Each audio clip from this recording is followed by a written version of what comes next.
your family here. You lived here for 30 years, and now it's time to sell. You need the team that can get you the most for your money. You need to get Thomas Meissen at Red and White Realty. Him and his team have over 17 years experience in the business, and they will leave nothing on the table. So for all your real estate needs, you need to call Red and White Realty. That's Thomas Meissen at Red and White Realty, 902-233-5111. Call Thomas Meissen. This is Kevin Jollimore of Kevin Jollimore and the Relics. I'm here with Derek and Donnie, and we're going to do a tune called Been So Long for you.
So long. Hello world and welcome to the Wolf's Den Radio today. Today we've got Kevin Jollimore and the Relics in the studio. Now that includes Mr. Derek Thomas is sitting back there and Mr. Donnie Donahue is sitting right here. How are you folks? Welcome ladies and gentlemen and welcome guys. Good to have you. Awesome being here. Thanks for having us. Now Kevin. Yeah. You wear a lot of hats. I do. And I'm not bald. No, and you're not. So, that's what David that's Francis said to me. I took my hat off in front of him one day. He said, "Oh my God, man, you're not bald." Whenever the lead singer has a hat on, you figure he's you bald, gotta figure Kim Mitchell can walk down the streets in Ottawa and never get noticed, but if he puts a wig on with long hair and a ball cap, everybody goes, "Hey, that's Kim Mitchell." Yeah, for sure. Yeah. So, Kevin, welcome to the Wolf's Den. Thank you. It's a pleasure to be here. And in a way, kind of welcome back to Nova Scotia. Yeah. Now, I know you've been here for a while, yeah, and we'll get onto that in a little bit, but you spent a good part of your life up there in the big old Toronto. I did, yeah. I was there for 35 years, and thank God I'm not there now. So can you answer the age-old question that McLean and McLean had? Which is? What do you do on a rainy night in Toronto? You go to Montreal. Yeah, there you go. So now you started out, you were a local boy, were you originally? Yeah, well, I was born in New Brunswick. I left there when I was about 6 months old, and then I spent the next 20 years in Nova Scotia. 14 years in Dartmouth, 6 years down in Wolfville. Then I came back to Halifax for hot second, and then off I went to the Big Smoke. But Dartmouth is basically my hometown. Yeah. That's where. That's where you associate with, is it? Yeah. Are you related to the Jollymores from We're Jollimore? all related. Are you? There was one guy in 1750 named Pierre Jollimore who settled around Lunenburg, and everybody that has a last name of Jollimore is related to this guy. He got around. Do you know what? Round, get around. It's funny get because around. there's a fellow, Ludwig or something, Snare, Yeah. that came to like Mahone Bay, Yeah. Lunenburg, something like that. And all of the Snares are related to him. Right. Okay, so fast forward to 2021. Yesterday I got my ancestry DNA results. And? I'm not related to one friggin' Snare in the world. Well, SNAIR is a snare Yeah, too, but right? I'm the German side, Yeah, SCHNARE, right, and I'm right. not related to one. Well, I had my My family DNA doesn't done. know that yet, but And they traced me right back to Adam and Eve. yeah. Really? Yeah. I just got traced back about 5 generations to the local jail. Would that have been snare or schnare? You know what? I worked for a German guy in Saskatchewan, and he when I filled out my papers to go to for unemployment and all that stuff and income tax, he came out and he said, my wife tells me you spell your name wrong. There should be another R in there. It should be Schnar, SCHNARRE. When I was a kid, I had guitar lessons from a guy named Bill Schnare. Yeah. He was the guitar player for the Great Scots. Oh my. Okay, so there's just Wow. just a little thing there. So yeah, and then the other funny part is we figure we're Snares. We figure we are from Germany. Not even close. All southern England. Yeah. What? And yeah, it's crazy. Like, I mean, my wife and I both got our tests yesterday, and when we looked at them last night, I was flabbergasted. Because, everything I've ever thought in my life, now I don't know. So, okay, so you ended up at Dalhousie, Yep.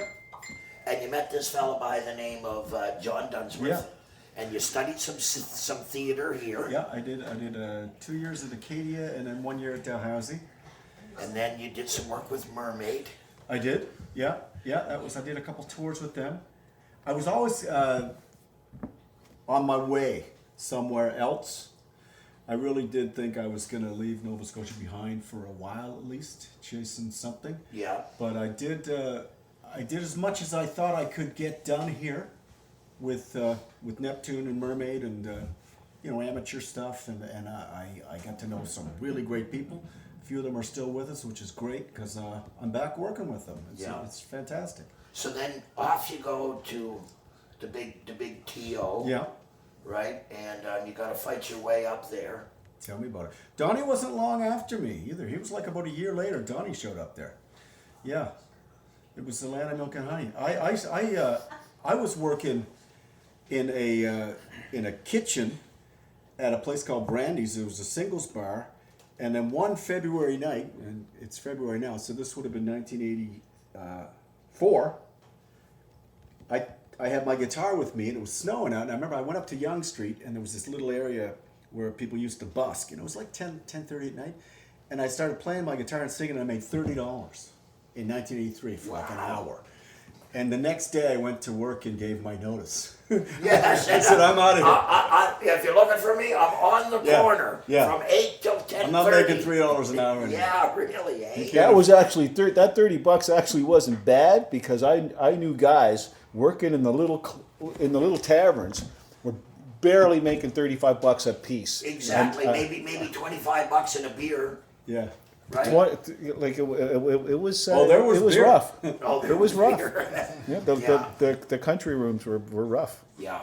The priorities. Donnie and I, we used to live in a 3-bedroom apartment with 12 guys. Yeah. And that was the bad news. The good news was rent was $30 a month. But Donnie and I were the only ones working, and we worked at a restaurant together. And these guys would be still in bed at 2:30. We'd be on our way to work, and bring me something to eat. Yeah. Get out of bed. Can I borrow your shoes? Yeah, really, eh? Yeah. Oh, my. But, I mean, you knew what you wanted to do. And, I mean, it wasn't really like you had any choice in the matter. I don't think so. No, I don't think so. I mean, I started writing songs when I was a little kid. And I played as many of them as I could hear.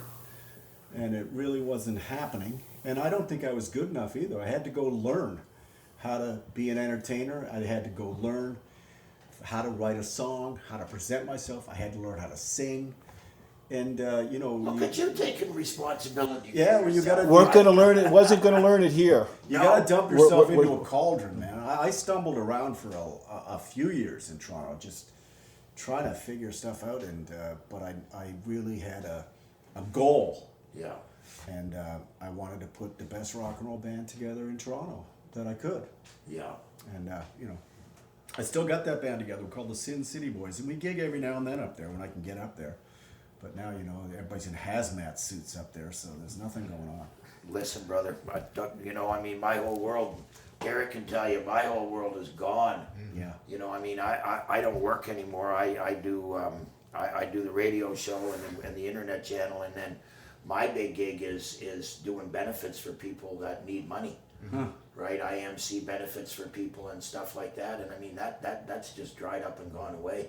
And the hardest part for me is that I know that there's people out there that need money, Oh man, it's and terrible. we can't do it. There's going to be more people that need help. Well, you know what? I'm Not less, hoping- more. and I'm hoping that I'm healthy and I'm well enough, and that when the time comes that everything opens back up again, that we can go out there and we can make a whole lot of money for a whole lot of people. Yeah, well, that's You a good know. thing. That's admirable. You gotta be optimistic. You gotta keep that hope that within Hey, a year, you know- maybe we'll be back to somewhat normal. If we weren't optimistic, if I wasn't optimistic, I'd be dead. So, Yeah. then that's the plain truth of the matter. So, I mean, you know, at the end of the day, we can't change the world. No. But we can change the world around us, and we can change people, you know, that right in our own area. We can deal with that. Yep. And that's all we really need to do. Everybody, you know, the main thing is if we keep our own doorstep clean, then the neighborhood will be fine. Yep. Yeah, I got an idea for a show. It's called "Who's Your Christmas Daddy?" Who's your Christmas Who's your dad? Christmas Daddy? I offer my support if you have a show at Christmas time. There you I'll give go. you my support. So. Excellent. Well, you know what? That's a great thing to think about. Hey, I know something else that's even just as good to think about. Right. Music. Yes. Have we got a song? Music is the universal language. and Excellent. Love is the key. Ladies and gentlemen, Kevin Jollimore and the Relics right here in the Wolf's Den right now We'll do Standing in the Rain. on your computer, on your radio. This one's called Cedar Canyon. It's got a swear word in it. It goes exactly like this. 1, 2, 3, 4.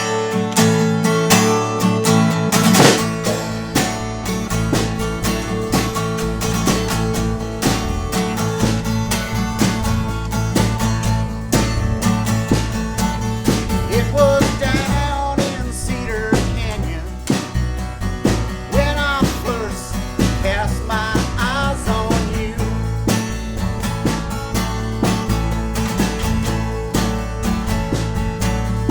It was down in Cedar Canyon where I did what I had to do.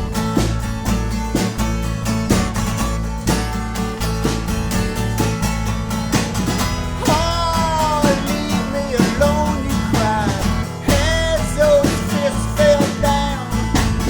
Oh, leave me alone, you cried, and put you to the ground.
live in the Wolf's Den.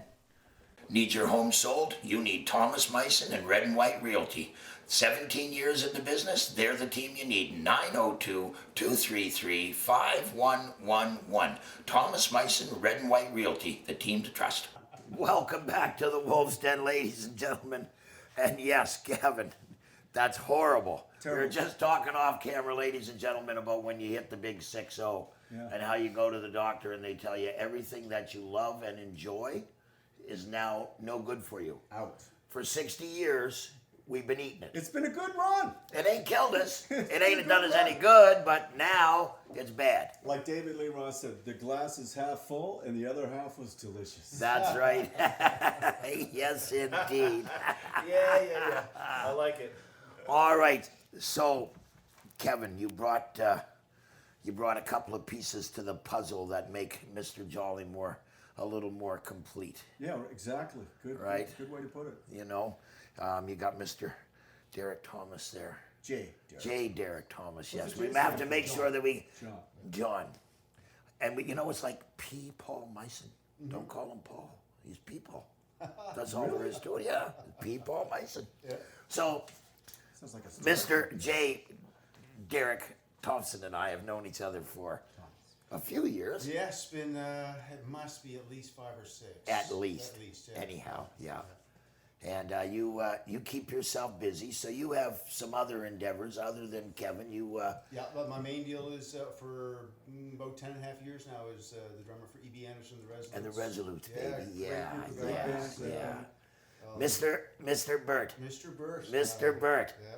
Yes, well, he holds a special place in my heart. And E.B. Anderson and the Resolutes definitely are a band that are close to my heart for sure. I know that. I'm Yeah, right here, yeah. One of the few bands, ladies and gentlemen, that are brave enough to allow me to sit in with them. Oh, wow. I like it. Yeah. What do you do? Just act a fool, Donnie. Just act a fool. That's sometimes No, very every useful. now and again I get lucky and I get the sound man at Pembroke to turn one mic down really, really low, and I get to pretend I'm singing Friends in Low Places with E.B. Anderson. And speaking of which, we have Mr. Donnie Donahue. How are you today, sir? I am I'm well. And I want to thank you I'm for grateful and well, yeah. I want to thank you for taking the time out of your busy day, because I know you had a hard day at work today, and you'd be much happier at home on your couch than you would be on that stool over there. Well, I would be actually not on the couch tonight. No? I would be working on the show that the Hillbilly Hayride with Kevin. Oh, I'll okay. be working on that right now. But, the Now couch. let me just go. Donnie's being very humble, but Donnie and I go back to about 1981, maybe even 1980, and I saw him in a band, and I said, "That's the guy. I don't care what he's got going on. He's gonna be in a Come band work me." with you. Okay. And things fell together in the silliest way. We shared a girlfriend, not at the same time. And one day her phone rang, and there was a guy that his band quit on him, and it was a Wednesday, and he said, "Can you guys throw something together for tonight?" Because we never would have. We just been, wow, we're gonna be so great. Yeah. So we gigged that night, and a little while later we fired him. So then we had our band together, and then Donnie moved up to Toronto shortly after I did, and he met with great success in Toronto. He's not going to tell you, but he was in a premier Toronto club band called the Razorbacks. You saw him on Tommy Hunter and everything, and Donnie also... I survived. I He's survived a the survivor. 80s. That was my only my only real claim to fame, to survive in the 80s. And he's got a band here in Halifax called Donnie Donahue and All Night Station. So That was they gig. named by Derek. I said I put out as a contest $100 Whoa! or dinner and a movie. We're going $100, and Derek says, "Why do you call your band All Night Station?" I said, "I'll give you $100." Yeah. Donnie's fed me so many times that I owe him money. Okay, so Donnie's also a great cook. So Christmas dinners, Donnie lives with my sister. I met Donnie in maybe 75 or 76 when they were sweethearts in junior high school. And I know almost everybody in Donnie's family. Went to school with his brother Billy, Jimmy. Yeah, Cindy. we're Sackville guys. I was going to say, you grew up in the large metropolis of Lower Sackville. Yeah. How could you not know everybody, right? Where did you meet? Oh, behind the drive-in, or over at the racetrack. Right. Sackville Downs. Yeah.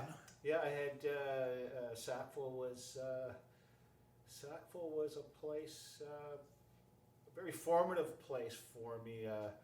Back in the '70s, we only had records. And we were listening to the same records everybody else was listening to around the world, and I knew that I wanted to get going as soon as I could, and of course, met up with Kevin, and then I get a call from Kevin. He says, "Look," he goes, "It's time." He says, it's time for you to move out of Halifax." Okay, so, you just intrigued me there. You said there came a point where there was a point you just knew you had to go.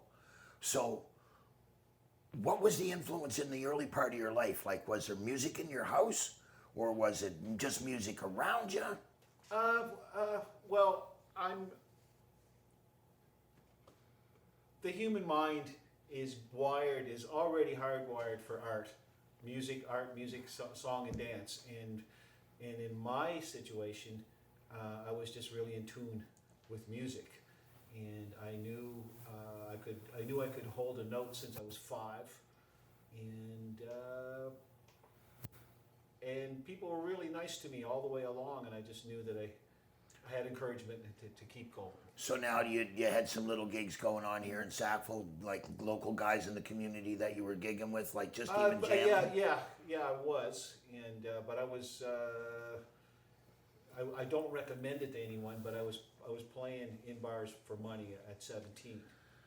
So it was almost a whole year and a half before I was actually allowed to. Yeah. I was a roadie probably right around that time at 15 or 16. Yeah. Yeah, and but I knew that I mean, I had long story short, I did have music lessons. My mother did make sure that I had some culture, and I was musical, and I knew it.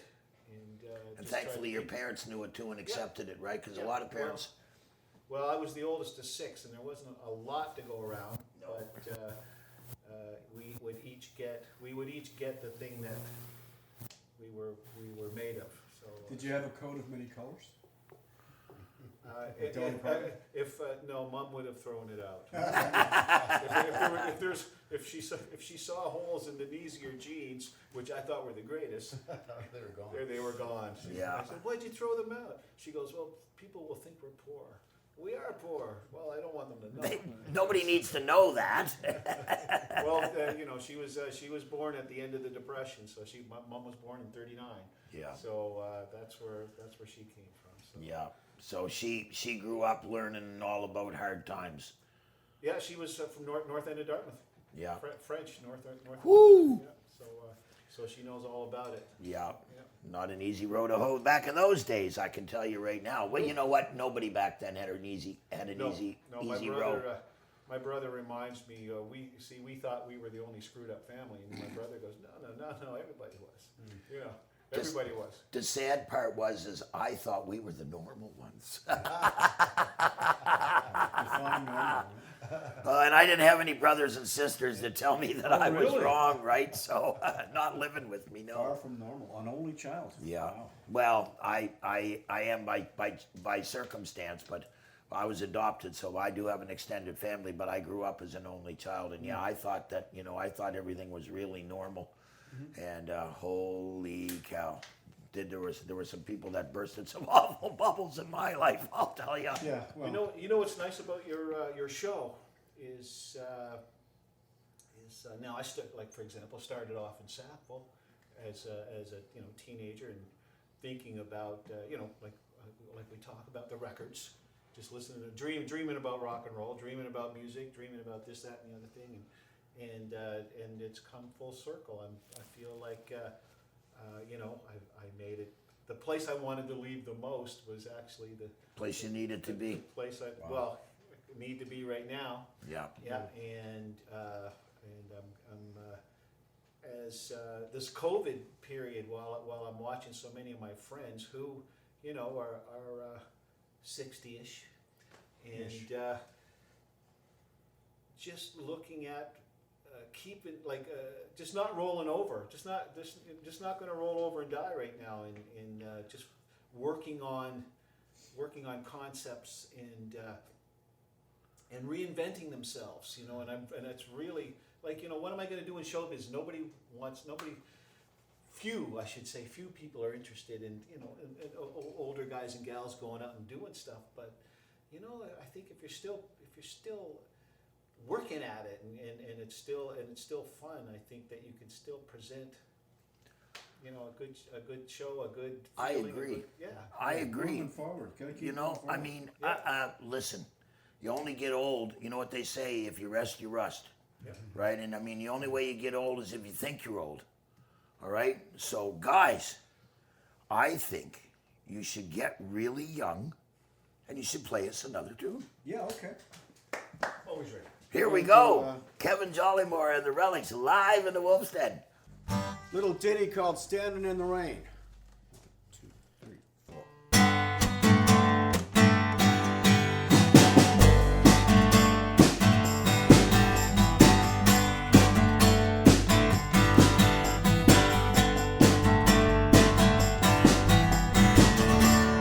Take any road you travel, get on back to the start.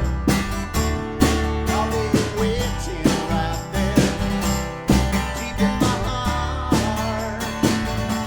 When I went looking for it, I didn't get too far. You were always right there, my shining star.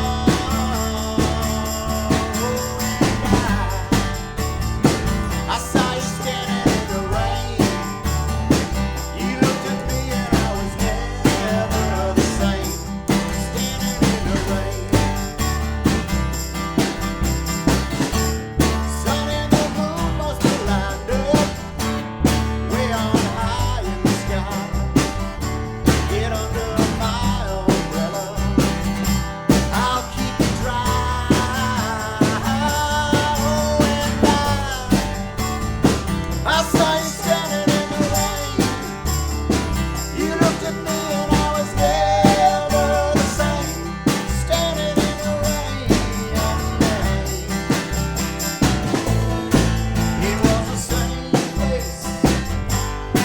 It was the same point in time. It was the strangest place. It touched something deep in my mind.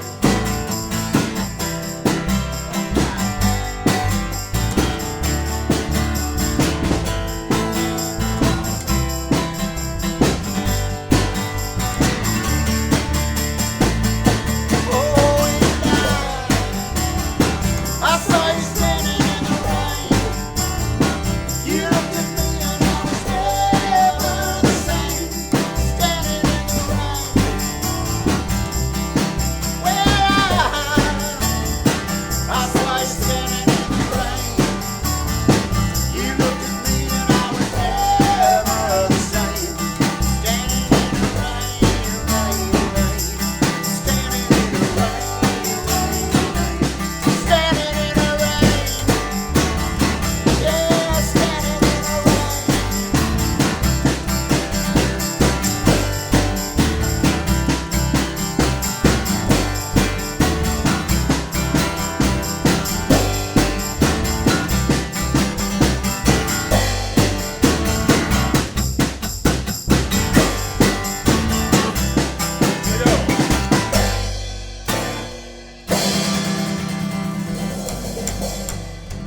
Kevin Jollimore and the Relics standing in the rain live in the Wolf's Den. You can catch the whole interview in a couple of weeks on the show. Stick around. We'll be back. Hi, folks. Is it time for you to sell your home? You need a professional to do that if you're going to sell your home. You need Thomas Meissen at Red and White Realty. Thomas has over 17 years in the business, and he knows what's going on. He will leave nothing on the table. He will get you everything you need to get out of your house. You need to call Thomas Meissen at Red and White Realty. That's 902-233-5111. Call him today. Welcome back to the Wolf's Den, ladies and gentlemen. We've got Kevin Jollimore and the Relics in here, and we're just talking about, how things are a little different as we get older. We think about stuff a little bit different than we did when we were 20. No kidding. Yeah, it's all about, you might not have heard it tonight, but it's all about the music. How you don't have to hit anybody over the head anymore. You don't have to be the loudest band in the world. You just have to be sincere and let them feel it, like if you have an okay song, people will feel it. You don't have to ram it down their throats. We talked last week with Leona Berkey about this exact same thing, and she said, when you sit down and you try to write a song, I want to write a country song like this, nobody likes it. Why? Because it's not real. That's right. Yeah, right? It's inside that little formula box that, some people think is the way to write a song. No, the way to write a song is with the emotions that's in your body.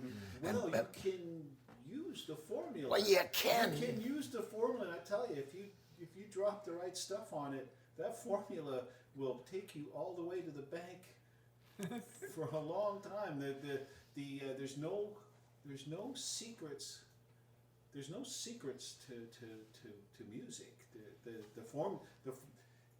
The formulas are something that's after you do the aftermath. You write the song, and then you go, oh, wait a minute, okay, it's bound to come up sounding like something that's been out there before, but it's because you did it that makes the difference. That is key. You know what I mean? So, I get you there. So when, for example, pretty hard not to be writing love songs. Pretty hard not to write a love songs, but it's when you say it. It's when you say in the song, "I love you." That's when you're gonna make it happen. So. But for me, sometimes you can't say that I love you in 2 minutes and 46 seconds. No, you have to. Sometimes, yeah. You got to imply. Yeah, exactly. But if you get that whole 4 minutes, then you can get the I love you in there, and there's no implication. It's honey, I love you. Right? Yeah, But mainstream radio is not going to play the 4-minute version. They'll play the 2 minutes and 32-second version. Right. Well, I think that you keep plugging away, and if you're sincere in your work is sound, people will gravitate towards you, and I think that's really the point that's trying to be made here is that as long as you're real, okay, as long as you're real, it doesn't matter what you're doing, people are gonna like it. Well, but it's pretty hard to fool folks out in this neck of the woods, I can tell you that. Sorry, folks. My phone is deciding to do whatever it wants to do, so we're just gonna throw it away. Whoever that is playing there, that sounds fantastic. Holy cow! I like the song, but hey, I tell you, nothing like live radio, ladies and gentlemen. There. But no, Donnie, I agree with you. I think that the formula can work, but I think too at the same time, if you're gonna concentrate on the formula and not the message, then I don't know if it really does work. Yeah. When I decided to come back here, there was a number of factors, and one of them. Well, I met my wife in Toronto. She's from Dartmouth, Nova Scotia. I met my wife in Toronto, so we would always come back here and visit. She's got a large extended family, and in 2015, we were in a very bad car accident. I'm not going to go on and on about it, but it was really scary and lethal. I'm glad you're here, brother. Yeah, and it was the first sign that maybe it's time for Act 3. And if you know your Shakespeare, Act 3 is where all the excitement happens anyway. Yeah. And if you had said to me 5 years ago, can you see ever living in Nova Scotia? I would say, not on your life. I'm going ahead, forward. But circumstances changed, And I found that I was enjoying Toronto. Toronto's my second home. I still go there as much as I can. I have a million friends there. I love them all. I got a band there, and I have an agent up there and everything. It's a lot of fun. But I was repeating myself a little bit. Yeah. Not a lot, but a little. And I just thought, what if I dive in to the deep end and see what's happening in Halifax? My wife was for it. I was for it. And we thought, let's do this. We can sell our house for a lot of money. We can buy something here for not that much money. And I thought, okay. And then when we put our feet down, I thought I wanted to do a band, because I've been in a band since I was a teenager, like Donnie, probably like Derek.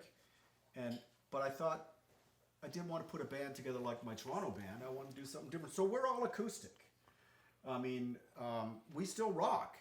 And Donnie, who is one of the great guitar players in Canada. Thank you, Kev. Yeah, very accomplished player, fronts his own bands, been in a number of very well-known bands that you've heard of.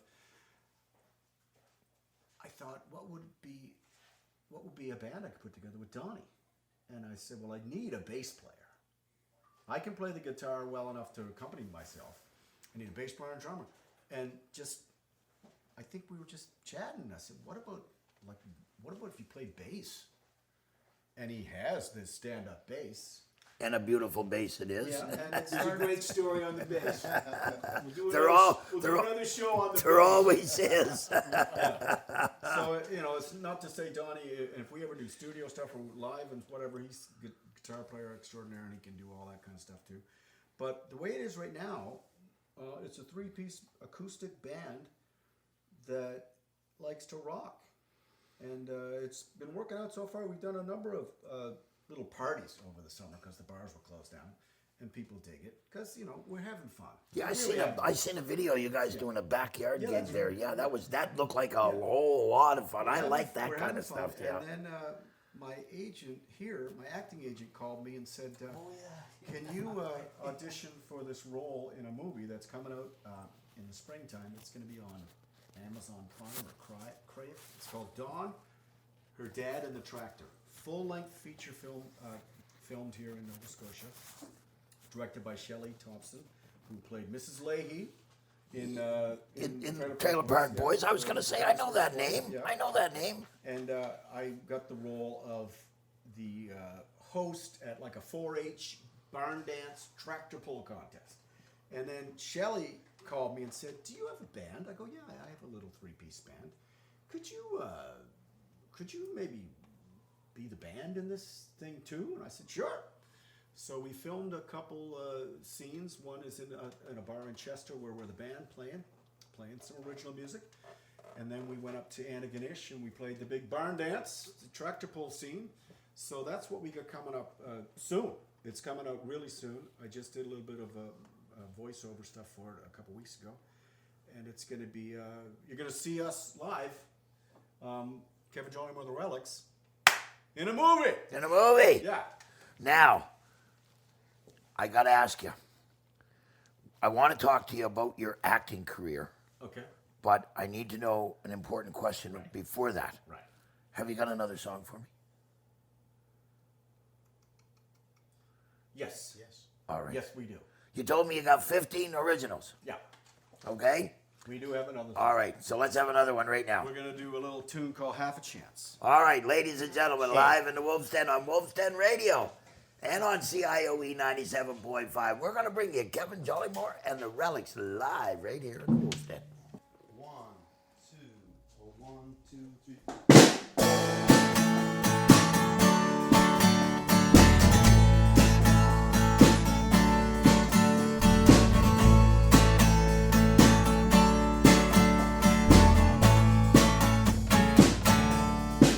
When I was sitting in a bar in New York City, waiting for the lights to come up, you know the paths that I take, choices that I make, lead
Wolf's Den. For all your real estate needs, Thomas Meissen and Red and White Realty, 902-233-5111. Leave nothing on the table. Thomas Meissen, Red and White Realty, 902-233-5111. Welcome back, ladies and gentlemen, to the Wolf's Den and Wolf's Den Radio. We're here with Kevin Jollimore and the Relics, and Mr. Donnie Donahue. He wants to tell me something about Mr. Yeah, I Jollimore. want to tell you something about my All friend- right, come my on, tell me friend about Kevin. your friend.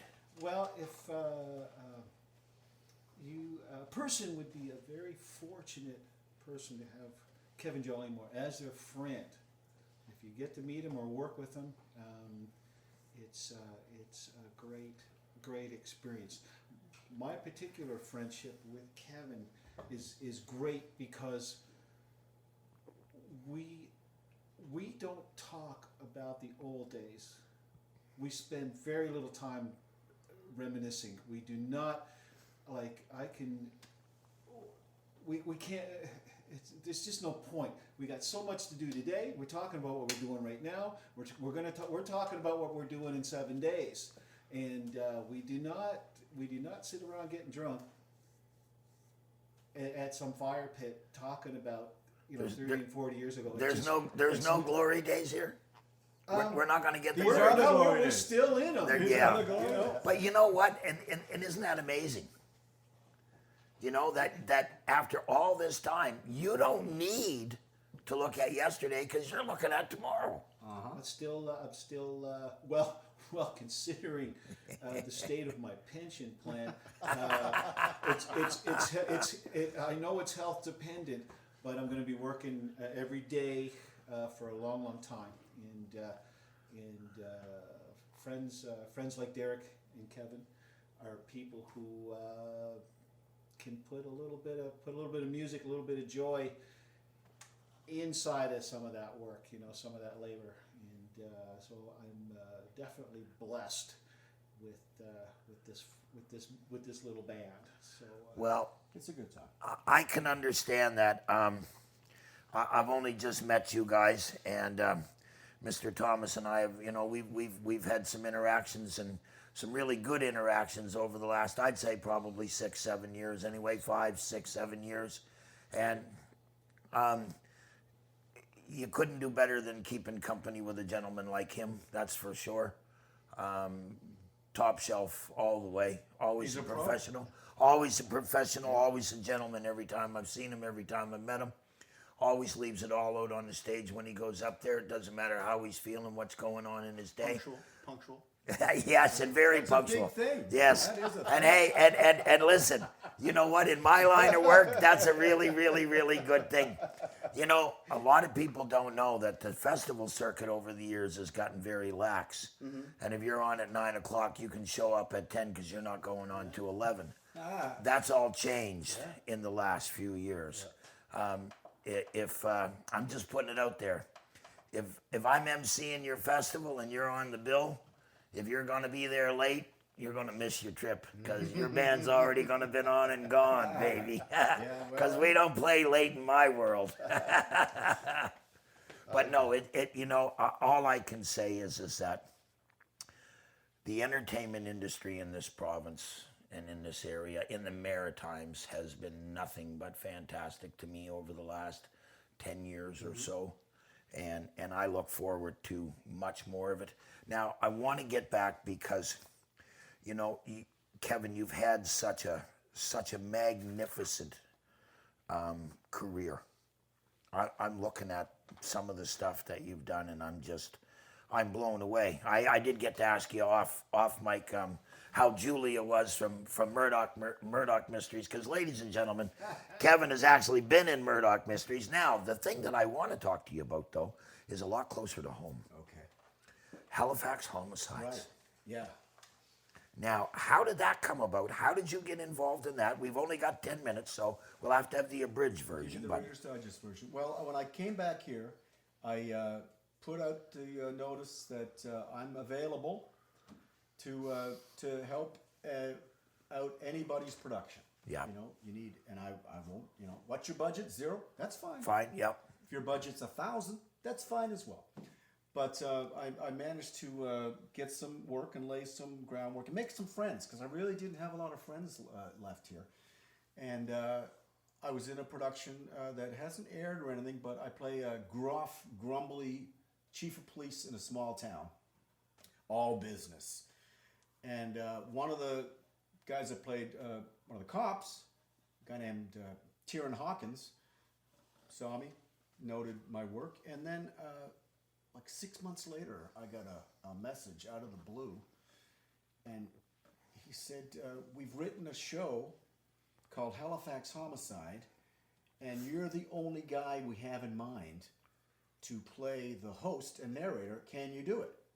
And I said, absolutely. And he said, it's paid. I go, well, that's even great. better. That's great. But it's one of the reasons, other than the fact that I enjoyed doing work, it was one of the things I thought, okay, I'll do all this free stuff, and it's good.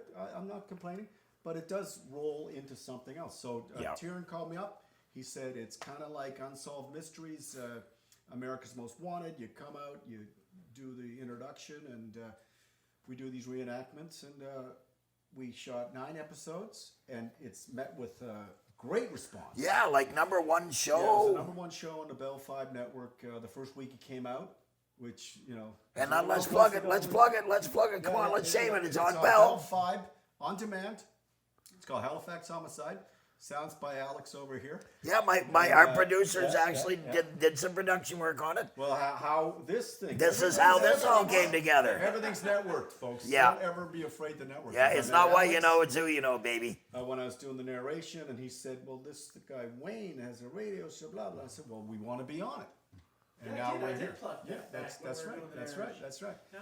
So anyway, that was Halifax Homicide. It's a great experience, a lot of fun. I really could sink my teeth into it because, not to be morbid, but who doesn't like a good true crime show? Really, eh? And to fall into that character, there's a lot of me in there, but just to fall into that trench-coated character, with the grisly details, is a lot of fun.